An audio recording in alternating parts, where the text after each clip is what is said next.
여러분, 축구 경기가 전반전, 후반전 이루어집니다. 전반전, 후반전 혹시 몇 분으로 축구 게임이 이루어지는지 알고 계십니까? 전반전 45분, 후반전 45분. 축구만 봐서도 안 되고 축구를 안 봐서도 안 됩니다. 전반전 45분, 후반전 45분, 90분의 게임으로 축구 한 경기가 이루어집니다. 그런데 45분 전반전이 끝나고 나면 후반전 시작하기 전에 쉬는 시간이 있습니다. 그 시간이 15분입니다. 그 전반과 후반 사이에 쉬는 시간을 무엇이라고 부르는가 하면 오늘 설교 제목처럼 하프타임이라고 부르는 겁니다. 그런데 하프타임은 그냥 쉬는 시간이 아닙니다. 하프타임 이 시간이 중요합니다. 이 시간에 감독과 선수들이 전반전을 어떻게 보냈는가를 잘 이야기를 나누는 것이죠. 그래서 후반전을 준비하는 겁니다. 공격은 어떻게 할 것인가? 수비는 어떻게 할 것인가? 세트피스 상황에서 우리 팀이 후반전 공격은 어떻게 할 것인가? 감독과 선수가 잘 의논할 때 그 시간을 잘 보내면 전반전에는 혹시 지는 경기였어도 하프타임을 유용하게 잘 보내면 후반전에는 이기는 게임을 만들 수 있는 것입니다. 여러분, 오늘은 우리 교회 절기로 맥추 감사주일을 보내고 있습니다. 성경적인 의미로는 첫 농사를 마치고 그 수확을 주신 하나님께 감사드리는 절기가 맥추 감사주일이었는데, 현대교회에서는 그 성경적인 의미를 상반기 동안 주신 하나님의 은혜를 기억하며 그 하나님께 감사 예배 드리는 날이 맥추 감사주일입니다. 여러분, 저는 이 맥추 감사주일이 신앙의 하프타임이라고 생각을 합니다. 6개월을 보내고 새롭게 시작하는 7월 첫 주일에 우리는 우리 인생의 감독 대신 하나님 앞에서 우리의 삶을 점검하며 하나님의 지시를 받아가면서 어떻게 후반기를, 인생의 후반전을 잘 살아갈 수 있을 것인가 하나님 앞에서 의논하게 되는 시간입니다. 그래서 저는 맥추 감사주일을 이렇게 이름 부르고 싶습니다. 하프타임 주일이라고 명명하고 싶습니다. 오늘 주일이 중요합니다. 오늘 이 하프타임 감사주일을 어떻게 보내느냐에 따라서 우리의 후반전, 우리의 하반기 신앙의 계절이 달라질 수 있기 때문에 그렇습니다. 그런 의미에서 오늘 예배 시간 가운데 하나님이 우리 사이사이로 다니시며 우리를 만져주시고 하늘문을 여시고 두 손 높이 들고 축복하여 주셔서 오늘 주일 예배를 통해서 하나님 주시는 은혜를 덧입고 우리 인생의 후반전을 새롭게 승리하는 시작의 역사를 써나가는 귀한 시간이 오늘 예배, 맥추 감사주일 예배가 되시기를 예수님 이름으로 축복합니다. 먼저 우리 믿음의 고백과 박수로 하나님께 영광을 돌리시겠는데요, 먼저 우리의 믿음의 고백으로 하나님의 은혜를 생각하며 감사 영광 올려드리겠습니다. 한번 저 따라서 해보실까요? 모든 것이 하나님의 은혜입니다. 하나님이 주셨습니다. 하나님이 하셨습니다. 하나님 감사합니다. 박수로 하나님께 영광 올려드리겠습니다. 할렐루야. 여러분, 성경에 보면 하나님께서 이스라엘 백성들에게 꼭 지키라고 명령하신 3대 절기가 있습니다. 그 3대 절기는 화면에 나오는 것처럼 저런 절기입니다. 유월절이라고 부르는 무교절이 하나이고, 또 칠칠절이라고 부르는 맥추절이 또 하나이고, 수장절이라고 부르는 초막절이 그 하나의 절기입니다. 이 3대 절기가 이스라엘 백성들이 꼭 지켜야 될 절기로 하나님이 말씀하셨고, 그래서 이 3대 절기가 이스라엘 백성들의 신앙의 기초를 이루는 중요한 신앙의 모습이었습니다.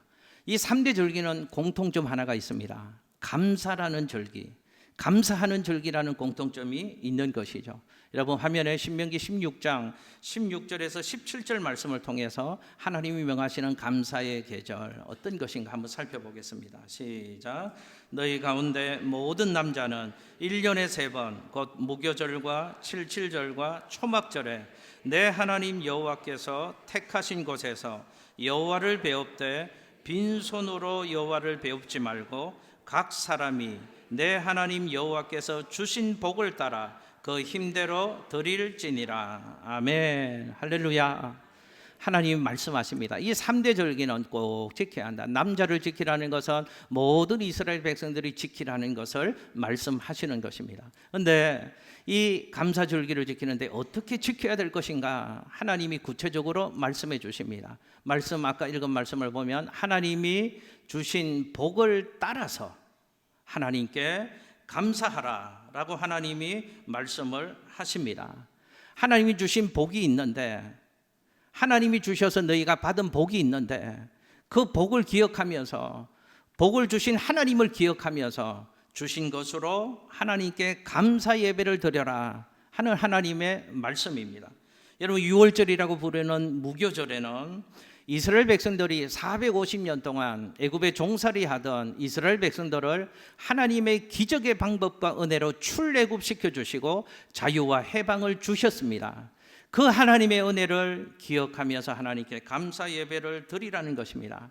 77절은 1년의 첫 수확을 거두고 나서 그 수확을 주신 하나님의 은혜를 기억하면서 하나님께 감사 예배를 드리라는 것입니다. 초막절은 한 해의 모든 수확물을 거두고 나서 이 모든 것이 우리가 고백한 것처럼 하나님의 은혜입니다.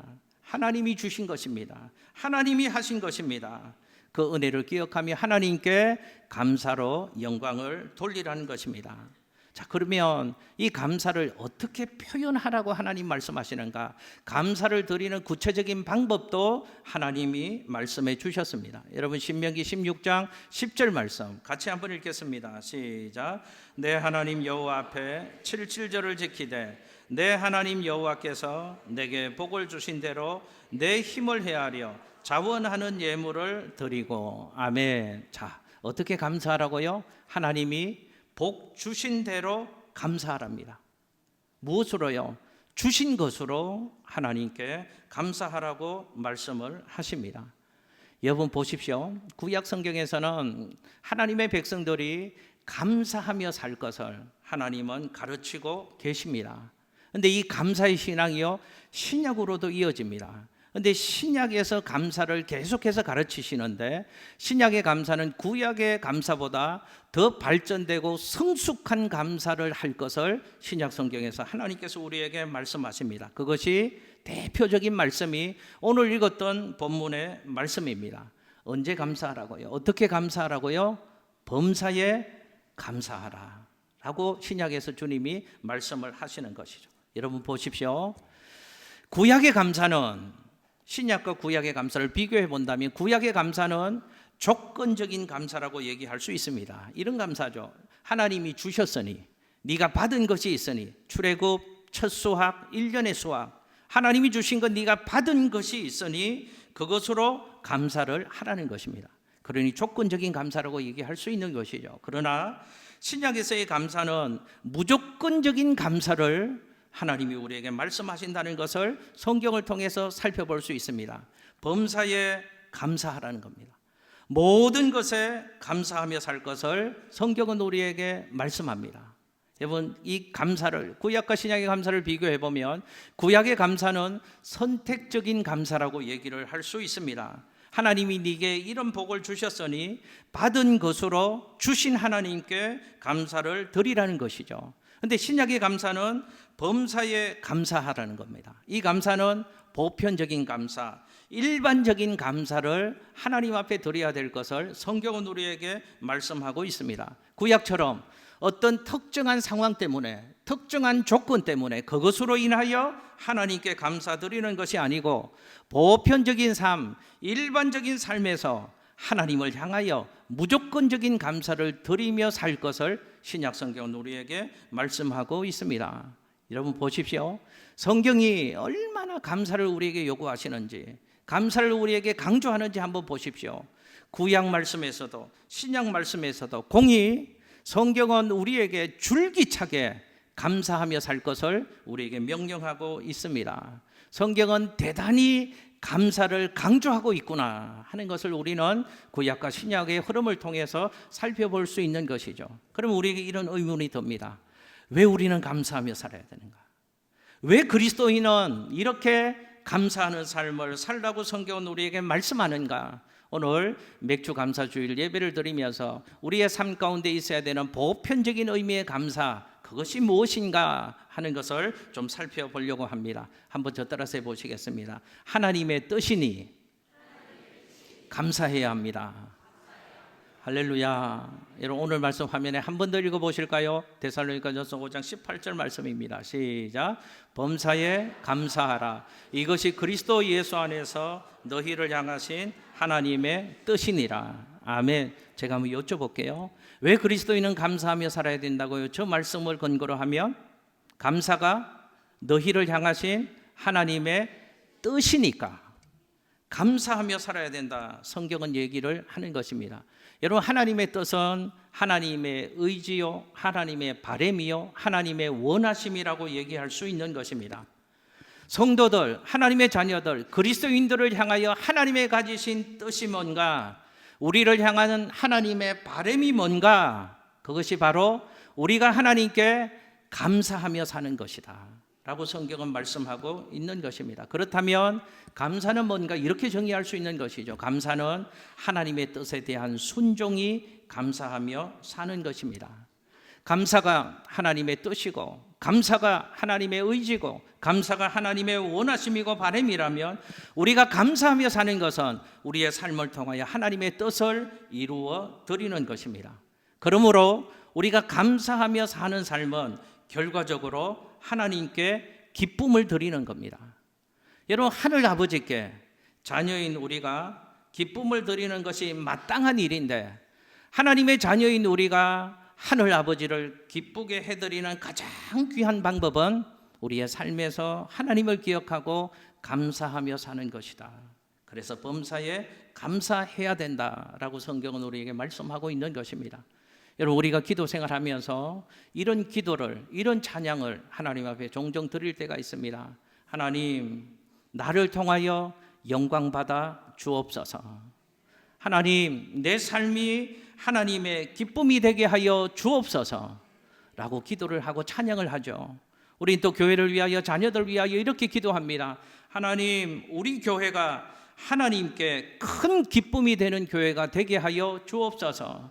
하나님, 우리 자녀들이 하나님께 큰 영광 돌리는 자녀가 되게 하여 주옵소서 라고 기도합니다. 그런데 잘 기억하셔야 합니다. 그 방법이 뭔가, 하나님을 기쁘시게 하고 하나님을 영화롭게 하는 방법이 뭔가, 우리가 어떤 삶을 살 때, 우리가 감사하며 살 때 하나님 기쁘시게 하는 것이고 하나님을 영화롭게 하는 것이다. 성경은 우리에게 말씀하는 것이죠.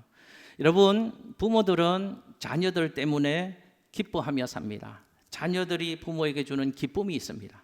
여러분 그 기쁨을 생각해 보셨습니까?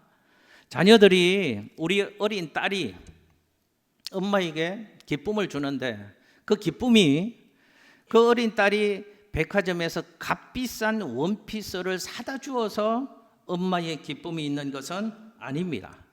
저도 그랬으면 좋겠지만 우리 아들이 저한테 고래등 같은 집을 마곡 한복판에다가 멋있게 지어서 아빠 선물이에요, 아빠 여기서 편하게 사세요, 그러면 기뻐하고 그랬으면 좋겠는데, 그러나 그것으로 부모의 온전한 기쁨이 있는 것은 아닙니다. 언제 부모가 자식 때문에 기뻐합니까? 자식이 부모의 마음을 헤아려 알고 그 부모의 뜻을 순종하며 살 때 부모에게는 무엇으로도 느낄 수 없는 기쁨이 있는 것이죠. 여러분 우리 신앙생활도 마찬가지로 생각하셔야 됩니다. 우리는 신앙생활 하면서 너무 위대하게 신앙생활 하려고 하는 경향이 있다 하는 것입니다. 내가 어떤 위대한 일을 해서, 내가 어떤 위대한 삶을 살아서 하나님께 영광을 돌려야지, 하나님을 기쁘시게 해드려야지 하고 생각하는 경향이 있다 하는 것이죠. 그러나 하나님은 이렇게 얘기하신다 그 말입니다. 내가 위대하다. 너희가 위대한 영광을 나 하나님께 돌리려고 하지 말고 위대한 하나님께 순종하는 것이 하나님을 가장 위대하게 하는 것이다. 그 방법이 바로 감사하는 것이다 라고 성경은 우리에게 말씀하시는 것입니다. 여러분 기억하셔야 합니다. 우리가 범사에 하나님 감사합니다. 하나님이 하신 것입니다. 하나님이 주신 것입니다. 하나님의 은혜입니다. 그렇게 주신 일을 기억하고 주신 것을 가지고 감사하며 살면 그것이 하나님께 기쁨이 되고 하나님께 영광이 되고 하나님의 뜻을 이루는 삶이라고 성경은 우리에게 말씀하시는 것입니다. 여러분, 우리가 크고 위대한 일을 해서 하나님께 영광을 돌리고 그것 때문에 하나님이 기뻐하신다고 하신다면 우리는 어쩌면 하나님의 기쁨이 될 수 없는 존재들일 수도 있습니다. 살펴보십시오. 우리는 그렇게 탁월하지 못한 인생입니다. 살펴보십시오. 우리는 그렇게 많이 가지지도 못한 볼품없는 인생입니다. 우리는 누구 앞에서도 화려한 경력을 자랑할 만큼 폼나는 인생을 살지 못하는 인생입니다. 어쩌면 우리는 이 도시 속에서 소외된 한 소시민으로 살아가고 있는 그런 인생인지도 모르겠습니다. 그런데 성경은 우리에게 얘기합니다. 그런 존재일지라도 그럼에도 불구하고 하나님을 기쁘시게 하고 그럼에도 불구하고 하나님께 영광 돌리는 인생이 될 수 있다는 것입니다. 어떻게 하면요? 범사에 하나님께 감사하며 살면 하나님을 영화롭게 하고 하나님을 기쁘시게 하는 복된 인생의 주인공이 될 수 있다는 것이죠. 그래서 성경은 우리에게 어떻게 살라고요? 범사에 감사하며 살라고 말씀하는 겁니다.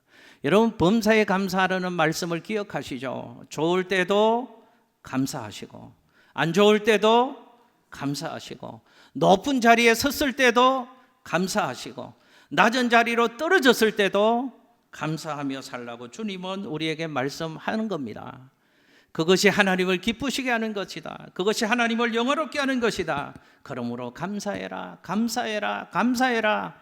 아멘 안 하시니 계속할게요. 감사해라, 감사해라, 감사해라.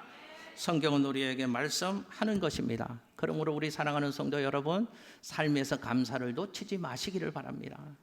내 삶에서 이런 감사를 놓치고 어떤 위대한 일만 하려고 노력하지 마시라 그 말입니다. 내 삶에서 감사를 포기하고 어떤 윤리와 도덕적인 일로 하나님께 영광 돌리고 그 하나님을 감동시키려고 하시지 마시라 그 말입니다. 감사가 상실된 채 어떤 종교적인 신비로운 모습으로 하나님께 기쁨을 드리려고 하지 마시라 그 말입니다. 방언 못해도 괜찮습니다. 예언하지 못해도 괜찮습니다. 환상을 못 봐도 괜찮습니다. 성경의 깊은 지식을 통달하지 못해도 괜찮습니다. 성경은 우리에게 얘기합니다. 범사에 어떻게 하라고요? 감사하랍니다. 그것이 내 삶으로 하나님을 영화롭게 하는 것이고 하나님을 기쁘시게 하는 삶의 모습이다라고 얘기하는 것이죠. 둘째로 한번 저 따라서 해보실게요. 건강한 신앙을 위해서 감사하라.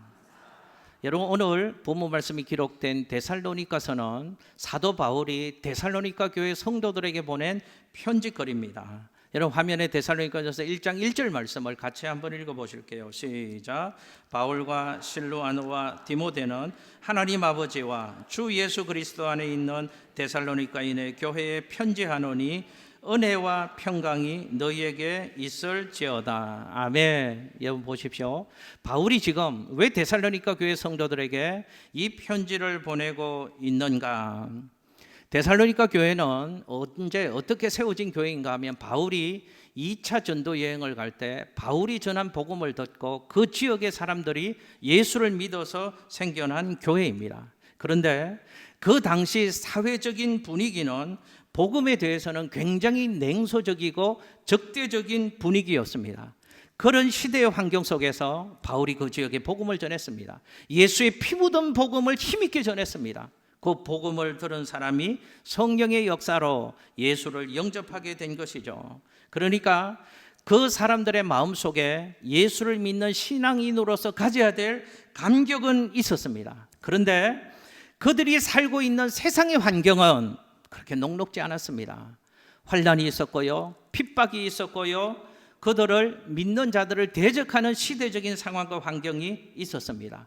여러분, 그 상황을 화면에 데살로니가전서 1장 6절 말씀 한번 보겠습니다. 시작. 너희는 많은 환난 가운데에서 성령의 기쁨으로 말씀을 받아 우리와 주를 본받은 자가 되었으니. 아멘. 자, 그 지역 데살로니가 교회 성도들의 신앙의 상황을 얘기하는 겁니다. 성령으로 말미암는 기쁨이 그들에게는 있었다는 것입니다. 구원받은 하나님의 자녀들에게 마땅히 있어야 될 성령으로 인한 감격이 그들에게는 있었습니다. 그런데 그들이 살고 있는 세상의 환경은 힘들었다는 거죠. 환난이 있고 핍박이 있고 적대감이 있었다는 것입니다. 여러분, 이렇다는 얘기입니다. 한번 생각해 보십시오. 내가 예수를 몰랐는데 복음을 통해서 예수를 만나고 하나님을 믿게 되었습니다. 그 복음 안에서 누리는 신령한 기쁨과 감격이 있었습니다. 그런데 그들의 삶은 핍박이 있고 어려움이 있고 환난이 있습니다. 그 환경 속에서 신앙을 가진 데살로니가 교회 성도들이 어떻게 신앙의 방향을 잡게 되었는가 하면, 그런 시대 상황 속에서 데살로니가 교인들이 재림의 신앙을 뜨겁게 사모하게 되었습니다. 지금 현실이 힘드니까 재림 신앙에 관심을 갖게 된 겁니다. 주님이 빨리 오셨으면 좋겠다. 이 어렵고 힘든 상황이 그냥 확 끝나버렸으면 좋겠다. 그런 재림의 신앙이 그들에게 있었다는 것이죠. 그런데 데살로니가 교인들이 가지고 있는 재림 신앙이 얼마나 깊었는지, 문제는 그들이 극단적인 재림 신앙을 가지게 되었다는 겁니다. 여러분, 잘 이해하셔야 됩니다. 재림 신앙은 필요한 것이고 좋은 것입니다.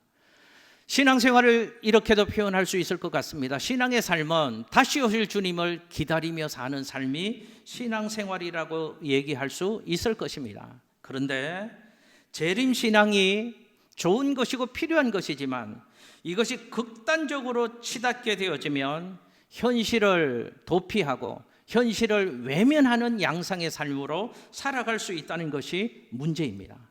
지금 데살로니가 교회 성도들이 그런 삶을 살았습니다. 신앙은 있습니다. 감격은 있습니다. 그런데 환경이, 세상이 너무 힘드니까 주님이 빨리 오셨으면 좋겠다. 이 모든 고난이 그냥 끝나버렸으면 좋겠다.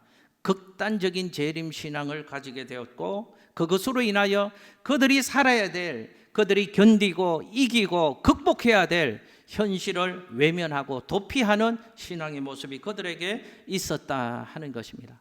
여러분, 잘 기억하셔야 됩니다. 신앙은 현실을 이기는 능력이지 현실을 외면하는 수단이 아니라는 겁니다. 어렵다고 피하려고만 하고 어렵다고 끝내려고만 하면 건강한 신앙이 아니다, 그 말입니다. 그런데 데살로니가 교회 성도들은 신앙은 있지만 힘들고 어려우니까 주님 빨리 오셨으면 좋겠다. 그냥 다 끝나버렸으면 좋겠다. 지나갔으면 좋겠다. 그래서 그들의 신앙이 삐뚤어져 있고 병들어 있고 잘못된 방향을 잡고 있는 것을 바울이 발견했습니다. 그래서 바울이 그들의 신앙을 건강한 신앙으로 만들어주기 위해서 그들에게 내린 신앙의 처방전이 뭔가, 그것이 바로 오늘 본문 말씀입니다. 오늘 어떻게 하는 삶을 살라고요? 범사에 감사하라는 겁니다. 여러분, 화면에 데살로니가 5장 1절 말씀 보겠습니다. 함께 읽습니다. 시작. 형제들아, 때와 시기에 관하여는 너희에게 쓸 것이 없으면. 아멘. 무슨 말인가? 데살로니가 교인들은 온통 힘드니까 재림의 때, 재림의 시기만 생각을 했습니다. 그래서 바울은 그들에게 그 신앙은 잘못된 것이라고, 그 신앙을 건강하게 만들어주기 위해서 처방전을 내리는데, 그것이 범사에 감사하는 삶을 살아야 된다. 너희들의 신앙은 삐뚤어져 있고 병들어져 있고 잘못되어 있는데 그 신앙이 건강해질 수 있는 방법은 오늘 감사의 삶을 사는 것이다. 범사에 감사하는 삶을 사는 것이다 라고 교훈을 하는 것입니다. 여러분, 우리도 신앙생활을 하다 보면 데살로니가 교인들처럼 신앙생활을 할 수가 있다는 것을 기억하십시오. 우리도 신앙생활을 하다 보면 우리가 원하는 대로, 우리가 바라는 대로 신앙의 옷을 입힐 때가 참 많이 있다는 것을 기억하셔야 합니다. 데살로니가 교인들이 그랬잖아요. 그래서 바울은 데살로니가 교인들에게 건강한 신앙생활을 위하여 권면을 하는 것입니다. 범사에 감사하며 사십시오. 오늘 감사하며 사십시오. 부할 때도 감사하고, 가난할 때도 감사하고, 높은 자리에 섰을 때도 감사하고, 낮은 자리에 떨어졌을 때도 감사하며 사십시오. 범사에 감사하셔야지 신앙이 병들지 않습니다. 건강한 삶을 살아갈 수 있는 것입니다. 권면하는 것입니다. 여러분, 축복합니다. 우리 교회 성도님들도 이 어려운 시대 건강한 신앙으로 이 모든 어려움들을 견디고 이겨내는 하나님의 사람들 되었으면 좋겠습니다. 어떻게 해요? 범사에 감사하며 사시기를 예수님 이름으로 축복합니다. 마지막 하나요. 저 따라서 해보실게요. 더 풍성한 삶을 위해서 감사하자. 여러분, 신명기 감사에 관한 말씀을 보면 하나님이 감사하는 이스라엘 백성들에게 약속해 주시는 것이 있습니다. 여러분, 화면에 신명기 16장 15절 말씀을 함께 읽겠습니다. 시작. 내 하나님 여호와께서 택하신 곳에서 너는 이레 동안 내 하나님 여호와 앞에서 절기를 지키고 내 하나님 여호와께서 내 모든 소출과 내 손으로 행한 모든 일에 복 주실 것이니 너는 온전히 즐거워할지니라. 아멘. 할렐루야. 하나님의 약속이 있습니다. 주신 하나님을 기억하고 주신 것으로 주신 분께 감사하는 삶을 살면 하나님이 모든 일에 복을 더해 주시겠다. 하나님이 약속하시는 것입니다. 저 따라서 한번 해보실게요. 감사는 더 큰 감사를 부른다. 할렐루야. 여러분, 이게 감사의 법칙입니다. 솔로몬의 법칙이라고도 얘기할 수 있습니다. 여러분, 성경에 나오는 솔로몬 얘기 아시죠? 솔로몬이 하나님의 은혜로 이스라엘의 위대한 왕이 되었습니다. 솔로몬은 하나님의 은혜를 알았습니다. 그래서 하나님 앞에 감사의 제사를 드렸습니다. 거기서 1000번째 예배가 나온 것이죠. 하나님께 감사를 드리니까 하나님이 솔로몬에게 이렇게 응답하십니다. 솔로몬아, 내가 너에게 뭘 더 줄까 말씀하셨습니다. 그러니 솔로몬이 이렇게 얘기합니다. 하나님, 주신 것만 해도 너무너무 감사해요. 나 같은 사람이 이스라엘의 왕이 되었다뇨. 하나님 감사해요. 감사해요. 감사했습니다. 그랬더니 하나님이 솔로몬에게 그가 구하지 아니한 부귀 영화도 하나님이 허락해 주셨다는 것을 성경은 우리에게 말씀합니다. 여러분, 기억하십시오. 이게 감사의 법칙입니다. 또 한번 따라할게요. 감사는 또 다른 감사를 불러옵니다. 한 번 더 하실게요. 감사는 내일의 풍성함을 가져옵니다. 할렐루야. 아무리 힘들어도 주신 은혜가 있습니다. 잃어버린 것 같아도 내게 있는 은혜의 몫이 있습니다. 그거 붙잡고 주신 일을 기억하며 하나님 감사합니다. 하나님의 은혜입니다. 하나님 감사합니다. 그거 붙잡고 주신 하나님께 감사하면 하나님은 우리의 삶에 새 은혜를 부어 주시는 줄로 믿습니다. 그래서 범사에 감사하라는 겁니다. 왜 범사에 감사해야 되는가? 우리가 잘 아는 로마서 8장 28절 말씀을 기억하십시오. 함께 읽습니다. 시작. 우리가 알거니와 하나님을 사랑하는 자 곧 그의 뜻대로 부르심을 입은 자들에게는 모든 것이 합력하여 선을 이루느니라. 아멘. 제가 여쭤볼게요. 하나님은 왜 하나님의 사람들에게 범사에 감사하라고 말씀하실까요? 왜 범사에 감사하라고 말씀하실까요? 모든 것이 합력하여 뭘 이루게 하시니까요. 할렐루야. 그래도 믿지 않으니까. 왜 합력하여 선을 이루시는지 근거가 되는 말씀을 제가 한 번 더 알려드리겠습니다. 로마서 8장 32절 말씀 화면에 같이 한번 읽습니다. 시작. 자기 아들을 아끼지 아니하시고 우리 모든 사람을 위하여 내주시니가 어찌 그 아들과 함께 모든 것을 우리에게 주시지 않겠느냐. 할렐루야. 하나님이 죄인인 우리의 죄 문제를 해결해 주시고 하나님의 자녀 삼아 주시고 구원받은 하늘 백성 되게 하시려고 하나님이 독생자 예수 그리스도를 십자가에 내어 주셨잖아요. 저 독생자 예수 그리스도는 하나님 편에서 보면 전부입니다. 하나님이 우리를 위하여 전부인 독생자 예수 그리스도를 내어 주셨는데, 독생자까지도 내어 주셨는데 하나님이 뭘 우리를 위하여 못 주시겠느냐. 그러므로 범사에 감사하고 그러므로 모든 것이 합력하여 선을 이룰 수 있다는 것입니다. 여러분, 화면에 로마서 8장 33절 35절 말씀을 함께 읽겠습니다. 시작. 누가 능히 하나님께서 택하신 자들을 고발하리요? 의롭다 하신 이는 하나님이시니 누가 정죄하리요?